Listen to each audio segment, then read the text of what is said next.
Hello guys, welcome to my channel एड्यूल्यूमिनेसेंस। आज का जो टॉपिक होने वाला है वो है जनरल एनेस्थेटिक्स का पार्ट 2। क्योंकि जनरल एनेस्थेटिक का पार्ट 1 में बना चुकी हूँ, इस वीडियो में हम शामिल करेंगे स्ट्रक्चर्स, कॉम्प्लिकेशंस और प्री एनेस्थेटिक्स ड्रग्स। तो चलिए शुरू करते हैं आज का वीडियो। जनरल एनेस्थेटिक्स में जो फर्स्ट क्लास थी वो थी इनहेलेशनल एनेस्थेटिक्स।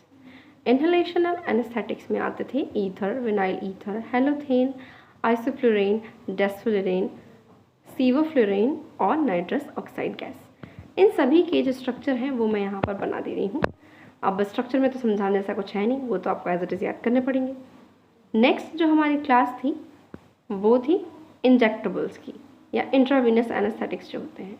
तो उसमें काफ़ी सारे, जिसमें से कुछ सिलेक्टेड मैंने यहाँ पे लिखे हुए हैं, जैसे कि थायोपेंटल सोडियम, कीटामिन हाइड्रोक्लोराइड, मिथोहेक्सेटल और फेंटानिल। ये सारे जो हैं वो इंट्रावीनस के अंदर आते हैं। नेक्स्ट जो हमारी कहानी है वो है कॉम्प्लिकेशंस की। कॉम्प्लिकेशन दो तरीके से देखी जा सकती हैं, एक होती है ड्यूरिंग एनेस्थीसिया और दूसरी है आफ्टर एनेस्थीसिया।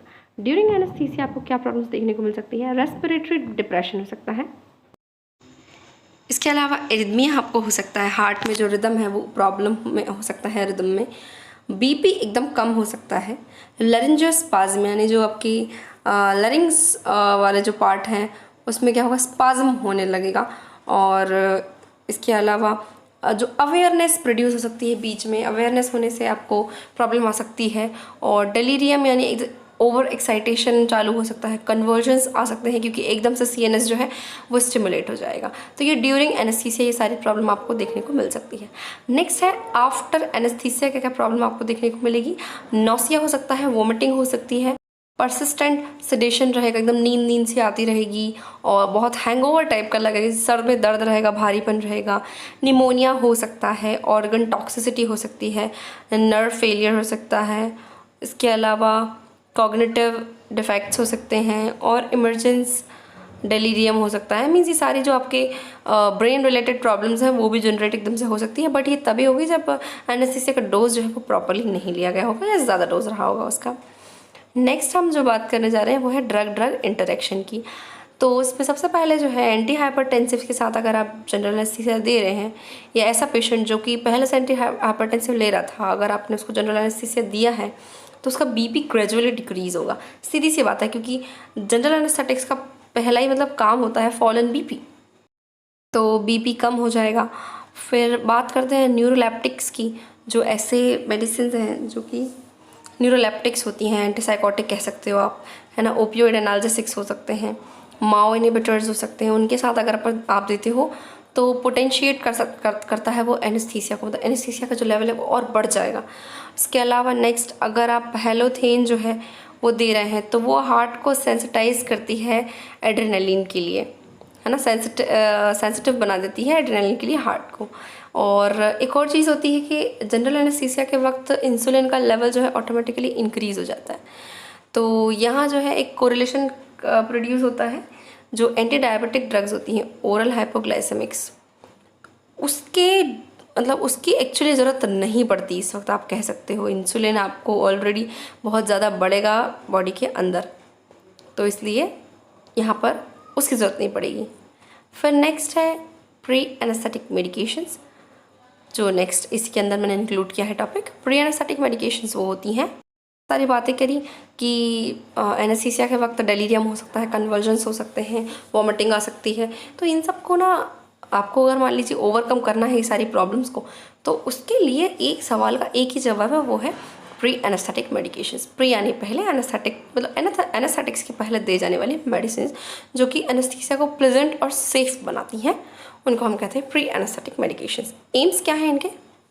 सबसे मेन तो एंग्जाइटी से रिलीफ मिले पेशेंट को, एमनेसिया प्रोड्यूस करे, मीन्स उनको ऐसा ना हो कि याद रहे अरे मेरा ऑपरेशन हुआ था, मेरी फलानी जगह पे कट किया गया था, ऐसा मतलब उनको एग्जैक्टली याद ना हो।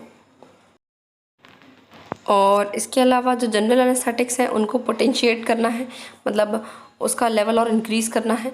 और डिक्रीज सिक्रेशंस, जो सिक्रेशंस इंक्रीज़ होने लगते हैं उनको कम करना है।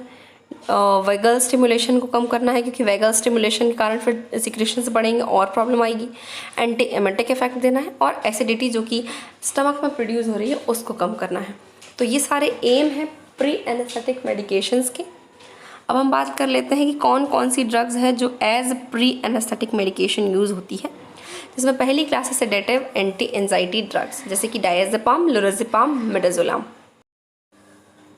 तो जो फर्स्ट क्लास है सेडेटिव एंटी एंजाइटी ड्रग्स की, वो एमनेसिक इफ़ेक्ट भी प्रोड्यूस करती हैं, खासतौर पर मिडाज़ोलाम, और साथ ही साथ एक अच्छा इंडक्शन देती हैं एनेस्थीसिया को, एक हम कह सकते हैं प्लेजेंट इंडक्शन देती हैं। दूसरे आते हैं ओपियोइड एनाल्जेसिक्स, जैसे कि मॉर्फिन एंड पैथिडीन। मॉर्फिन और पैथिडीन जो है अच्छी चॉइस है, क्योंकि ये एनाल्जेसिया अच्छा प्रोड्यूस करते हैं, लेकिन ये respiratory depression as side effect देते हैं, तो इनको रेस्ट्रिक्ट ही किया गया है, बट हाँ ये भी एज प्री एनेस्थेटिक यूज़ हो सकते हैं। नेक्स्ट हमारी जो क्लास है वो है एंटीकोलिनर्जिक्स। एंटीकोलिनर्जिक्स मीन्स जो आपके जो एसिटाइल कोलिन है उसके एंटागोनिस्ट। तो एट्रोपिन, हायोसिन, ग्लाइकोपाइरोलेट बहुत सारे हैं।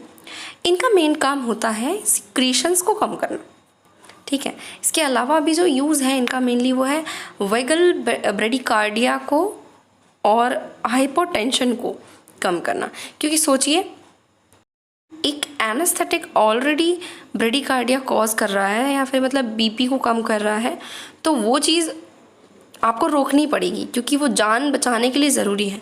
तब उस समय आप एंटीकोलिनर्जिक्स का यूज़ करके वो चीज़ ले सकते हो। फिर नेक्स्ट है न्यूरोलेप्टिक्स। न्यूरोलेप्टिक्स में एग्जांपल जैसे कि क्लोरप्रोमाजीन एंड हेलोपेरिडॉल।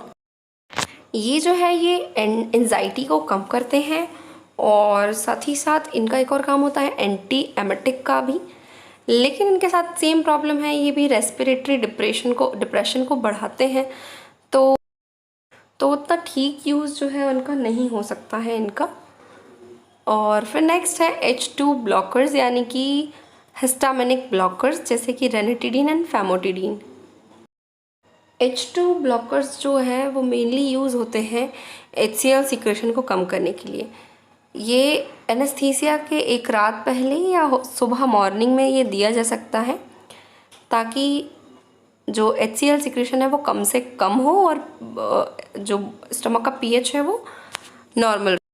फिर नेक्स्ट और लास्ट क्लास होती है एंटी एमेटिक्स की, जैसा कि नाम से समझ में आ रहा है, ये वोमिटिंग को कम या ख़त्म करने के लिए यूज़ की जाती हैं, जैसे कि मेटोक्लोप्रामाइड, डोमपेरिडॉन और ऑन्डेंसेट्रॉन।